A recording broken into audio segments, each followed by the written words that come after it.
Sexual violence actually can be widespread in armed conflict. It is often used as a tactics or a method of war. But the prosecution should be done according to the rule of law.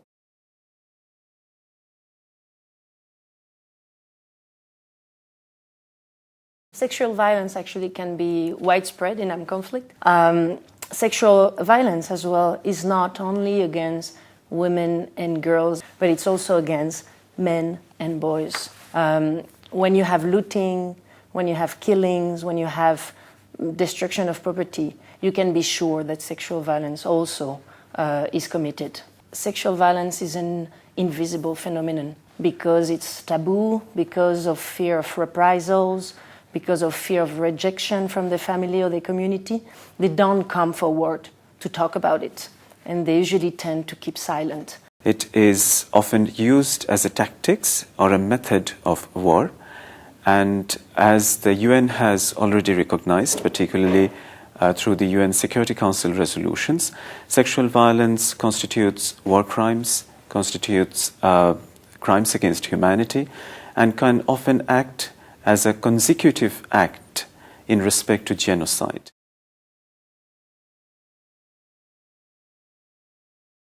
Sexual violence can be forced prostitution, can be sexual enslavement, can be forced sterilization, and it can take many different horrendous and inhuman forms. So the consequences are huge, and I would say grave and dehumanizing. You have the physical one, for example, sexually transmitted disease. They can have unwanted pregnancies. They can have incontinence or infertility. But you have also the psychosocial consequences. Post-traumatic stress disorder, you have distress, you have self-blame, you have depression. And then you have the last consequence, that is social consequences. It's like being rejected by your family, being stigmatized. Sexual violence can destroy the social fabrics, destroy the ties within the community. Especially in patriarchal societies like in South Asia, sexual violence can often be seen as the inability of the male population to give enough protection to the more vulnerable groups, such as women, children, or others. And when it is directed against men or boys, it can lead to a sense of emasculation.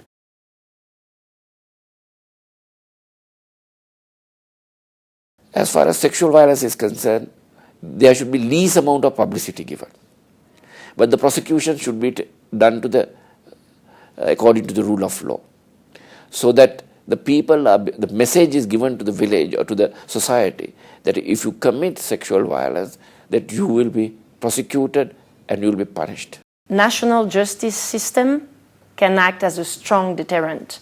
If you have trained legal staff and if you have an effective mechanism to effectively investigate, repress, it can play an important role. First of all, we need to ensure women's greater participation in decision-making, in peacekeeping activities, in peace-building activities, and also in negotiating peace agreements.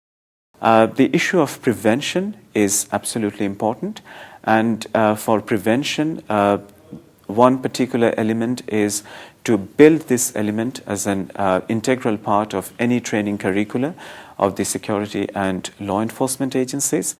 A second issue in relation to prevention is to ensure prosecution and indictment of perpetrators. And the last issue is, of course, rehabilitation and reintegration. We have to make sure that those who have been subjected to sexual violence are given adequate psychosocial support, given adequate legal support, and, as need be, adequate social protection, so that they can live a dignified life, they can live a life without stigma, and they can rely upon themselves to further emancipate and empower their own lives and the lives of those around them.